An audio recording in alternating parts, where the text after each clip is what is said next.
Hey guys there, welcome back to RJ's Fire Alarms. Today I'm going to show you how to pull and reset a fire alarm. First, disclaimers. Do not try this at home. You can try this if you own the pull station and it's yours.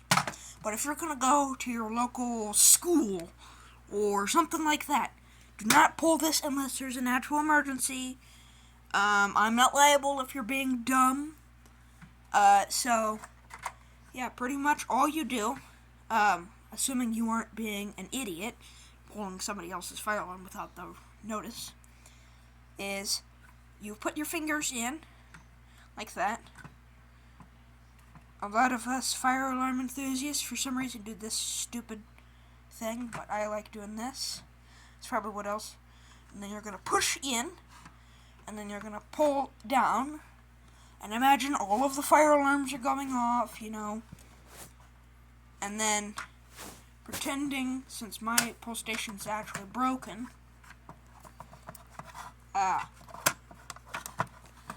imagine it's in that position. You can see the activated. Usually that'll be a little yellow thing. So what you'll do is, if you have the key, normally the key lock will be like that. You stick it in. Push that. On this particular one, you got to turn it a little bit. Okay. And then you got to sort of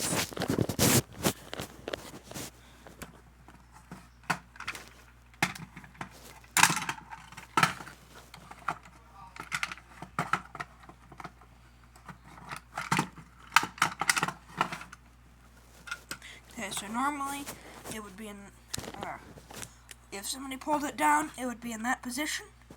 You can either push it up or do what most of us enthusiasts do, and you just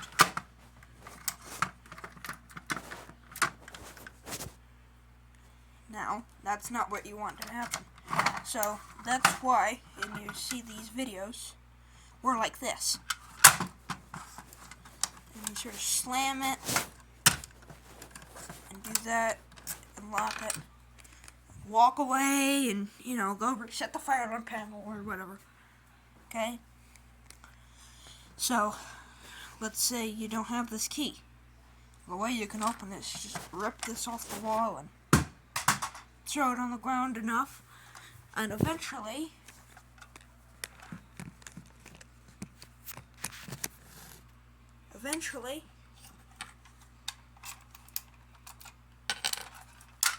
you'll throw it on the ground, and it will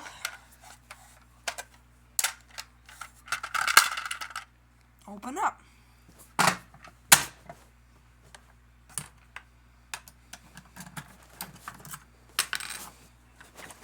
And then they'll put it back on the wall.